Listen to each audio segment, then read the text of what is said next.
sa munggo natin kung saan pipitasin muna natin ng mga munggo kasi napakarami ng maggulang na. Kaya at ito pala yung kikitain guys ngayon sa pagharvest sa munggo ay ibibigay natin doon kay Jasper sa dalawang bata na binlag natin nung isang araw. At itong kasi mamayang hapon pag na ubos na ng pitas at magiik na, dali natin sa bayan para ibili ng mga pangangailangan ni na Jasper at saka ni Thea. Bibili natin ng bigas, tsinelas at saka kung ano mang mga pagkain. At guys, yung kikitain pala namin nito ay ibibigay doon sa mga batang binlag namin kahapon. Hindi kami nakabalik doon kasi gawa nga ng wala naman kaming madala doon pa. Kaya ito kukuha muna kami ng munggo, ibibenta mamaya. Tapos yung kinita nito ay ibibili natin ng mga pagkain sa bata, tsinelas, mga gamit sa school. Kasi yun naman ang pangangailangan nila guys. Kaya hindi muna tayo pumunta doon kahapon. Baka kasi magtaka kayo na ba't wala kaming vlog kahapon. Gawa nga ng busy din. Ito na at wala pang pera guys, wala pang sahod sa YouTube eh. Kaya ito, pipitas muna kami para mamaya gigiikin pa to. Ibibilad muna tapos gigiikin. Trivia nga pala guys, dati napakaraming naghuhugot. Napakaraming naghuhugot, Neng. Napakaraming naghuhugot dati. Maraming nangunguha ng munggo dati. Pag once na sinabi mo guys na bukas magpapahugot ako ng munggo, nadadami ng maghuhugot. Ngayon wala na. Kami na lang naghuhugot sa aming mga munggo.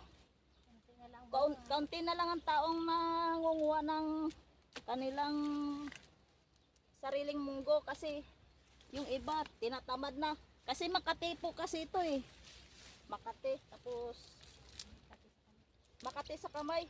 Yung fibers nito napaka mas Makati pa sa ex mo.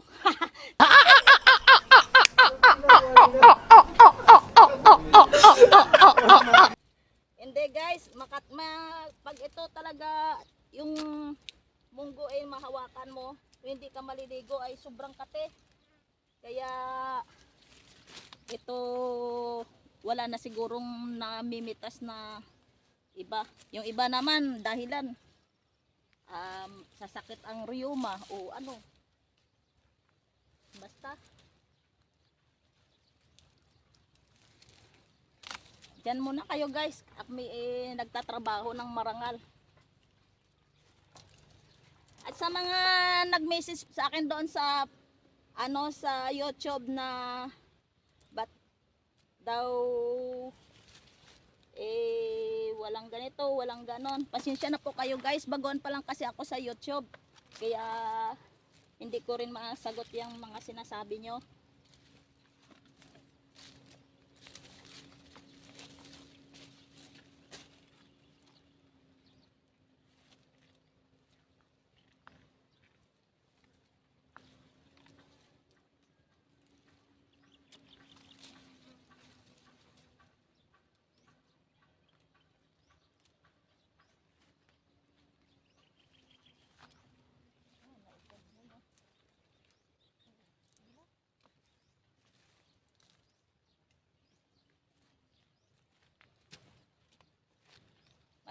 Manood lang kayo dyan sa ginagawa namin.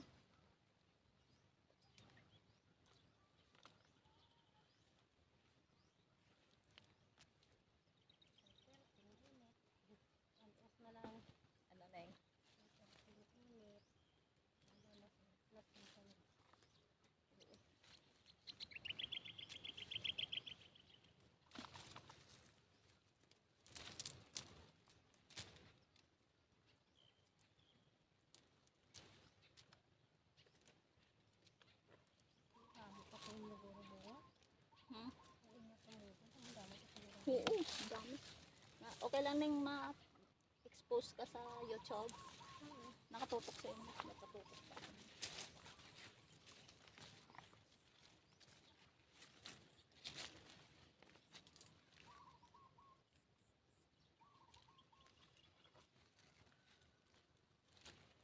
Bantay ko nila ba? Damo, bitin na munggo. Bantay tayo na bunga. Laka na lang.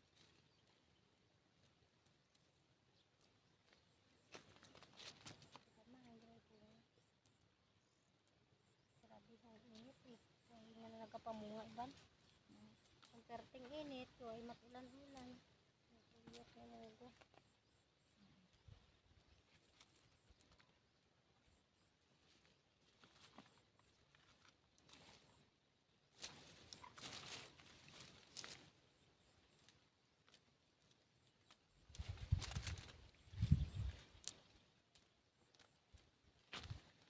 Isang unang yan ang ulan-ulan na nagadamo yung bunga kamungo kapusong tinpungan yung sakit sa init sorry po yung mga bunga Oo. Napakarami.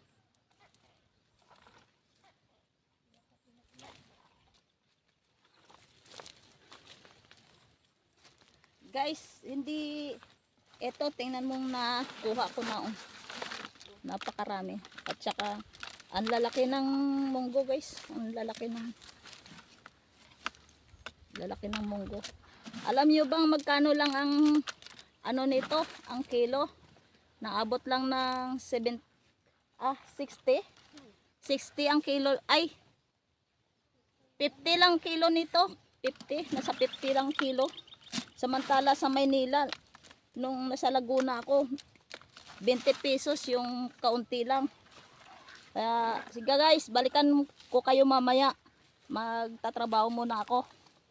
Saka, ito pala ay ibibilad pa. Pagkatapos ng bilad, ito ay gigiikin pa. Pagkatapos ng giik, papahanginan. Pagkatapos ng pahangin, yun na, dadali na sa bayan. Yun yung mamaya pag natapos na ng giik at saka mapahanginan, dadalhin ko na to sa bayan.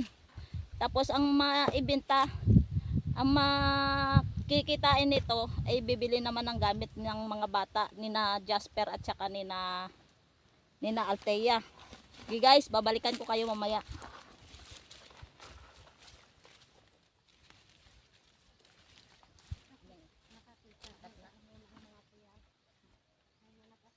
May nag-sponsor na 2 katao.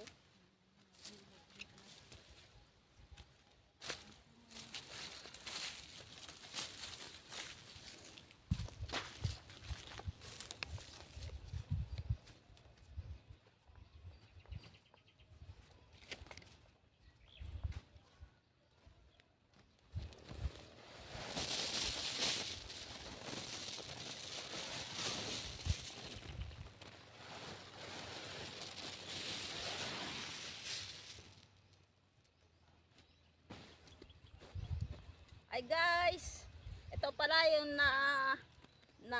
nakuha ko na, napitas ko na ng munggo. Ito na pala, ibibilad na natin.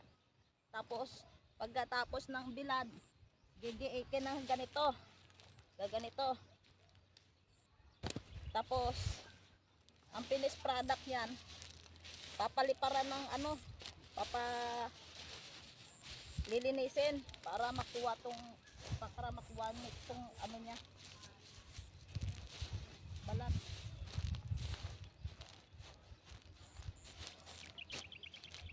Gigiikin to guys, gigiikin. Pagkagiik, tapos ito na yung ano niya, ito yung ano niya, yung balat niya, ganito na. Tapos ito yung ano niya, finished product. Nagiik ko na ito kahapon. Gawa nga ng kapon, ano din tayo ng munggo eh. Nagpitas din tayo ng munggo. Tapos pagkatapos nito ay papahanginan. Tulad para malinis. Ito guys, pagkatapos maraming proseso bago makuha ang munggo.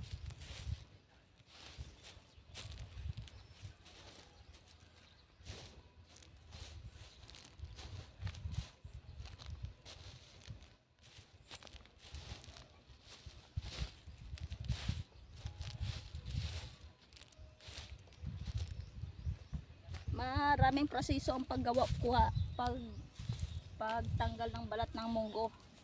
Gigiikin mo pa ng ganito. Hindi pa masyadong maano guys, kaya mamaya na. Tapos ito yung pinaka finish na proseso. Pag nagiik mo na, lalabas na yung munggo.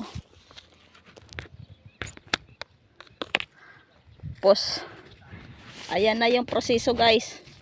Ito, pag na ano na, nagiik na, ayan na yung munggo. O di ba, munggo na. Tsaka mamaya siguro mga nasa 10 kilo din yan or 15 pati ito. Tsaka ito pala, pag naano to guys, pag nag-iik na to maya pag nag-iik na, ay ito, pag nag-iik na to, ito oh.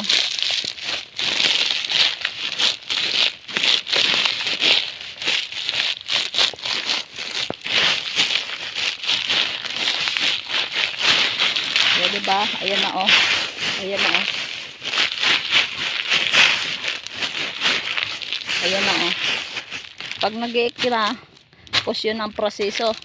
Mamaya, dadali na natin sa bayan at ipapakilo, ibibinta at ipapakilo.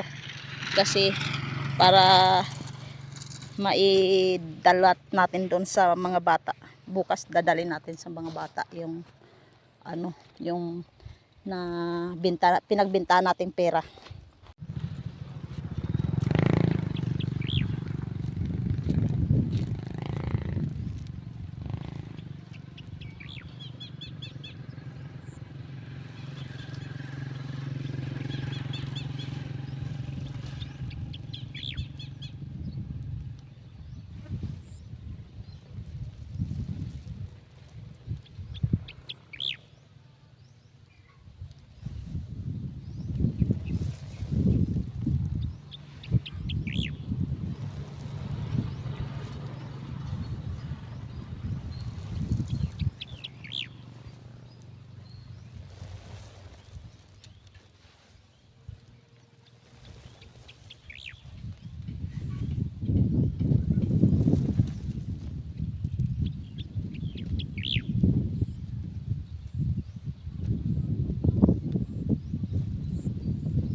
Dito na natin tatapusin ang ating video guys.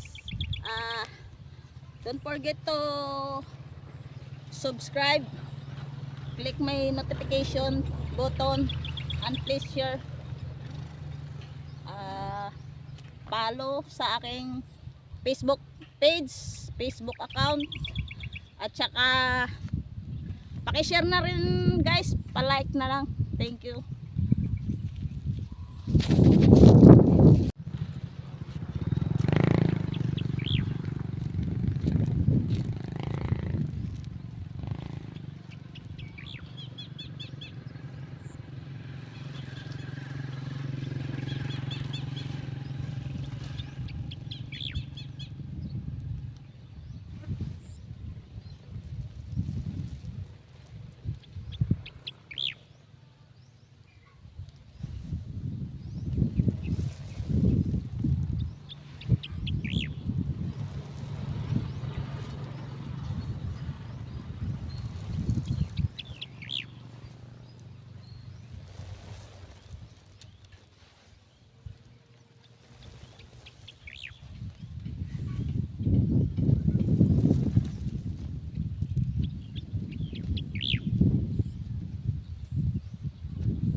dito na natin tatapusin ang ating video guys. Don't forget to subscribe, click my notification button, and please share, follow sa aking Facebook page, Facebook account, at saka pakishare na rin guys, palike na lang. Thank you.